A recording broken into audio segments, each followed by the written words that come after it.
네, 지금 빠르게 퍼지고 있는 코로나를 잡기 위해서 어제부터 수도권에 임시 선별 검사소가 만들어졌습니다. 현장에 취재 기자 연결합니다. 최종혁 기자, 어제는 서울역에 나가 있었는데 지금은 어디 있습니까?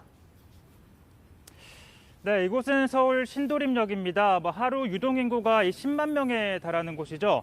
자, 제 뒤로 보이는 곳이 4번 출구고요. 옆에 3번 출구 그리고 4번 출구 사이에 임시선별 검사소가 마련이 되어 있습니다. 이 지하철역에서 약 10m 정도 떨어져 있다 보니까 접근성이 좋은데요. 그러다 보니 저녁 6시 검사소가 문을 닫는 시간까지 이 검사를 받기 위해 시민들이 줄을 길게 늘어선 모습을 볼 수가 있었습니다. 네, 그러니까 얼마나 검사들을 받았는지 또 실제로 확진자가 나오기도 했습니까? 자, 어제 검사 첫날이었는데요. 어제 하루 동안 수도권에서 4,979명이 검사를 받았습니다. 자, 그 가운데 대부분인 4,285명이 기존의 표준검사법인 비인도 도말 PCR 검사를 받았는데요. 유전자 검사이다 보니까 며칠 시간이 걸리기 때문에 방역당국은 내일 공식 통계 현황을 발표하겠다라고 밝혔습니다. 그리고 신속 항원 검사 같은 경우에는 279명이 검사를 받았는데 양성 판정이 나오면 다시 PCR 검사를 받아야 합니다.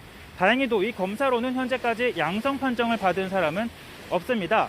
다만 이 현장에서는요, 이 신속 항원 검사 키트가 보급되지 않는 사례들이 보고가 되고 있는데 그러다 보니까 일부 검사소에서는 이 검사를 받기 위해 현장을 왔다가 돌아가는 시민들도 있었습니다. 네, 그리고 특히나 최근에는 날씨가 갑자기 추워지면서 현장에서 근무하는 의료진들의 고충도 크다면서요. 네, 지금 제 뒤로 보시는 것처럼 이렇게 천막들이 쳐 있긴 하지만 여전히 추위가 가장 큰 고통이라고 하는데요. 당장 오늘 서울만 해도 영하 14도까지 떨어지는 등 강추위가 당분간 예상이 됩니다. 그러다 보니까 난로에 이 손을 녹이거나 혹은 주머니 안에 핫팩을 놓고 간간히 손을 녹이는 의료진들을 볼 수가 있었습니다. 현장에 있는 의료진 그리고 관계자들도 추위가 가장 힘들다라고 전했는데요. 다만 이렇게 체력 소모가 크다 보니까 이 검체를 채취하는 의료진 같은 경우에는 1시간씩 교대로 작업을 이어가고 있는 상황입니다. 네, 그러면 완벽하진 않겠지만 추위를 막을 수 있는 조치가 좀 필요해 보이는데 어떻습니까?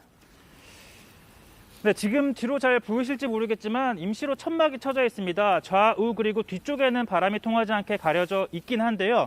자, 일부 검사소는 상황이 더 어렵습니다. 이 서울역 같은 경우에는 당초에 바람이 온전하게 통하는 이 천막이 설치되었다가 의료진들이 고충을 호소하자 어젯밤에 철거를 한 다음 바람을 막을 수 있는 구조로 다시 설치를 했습니다.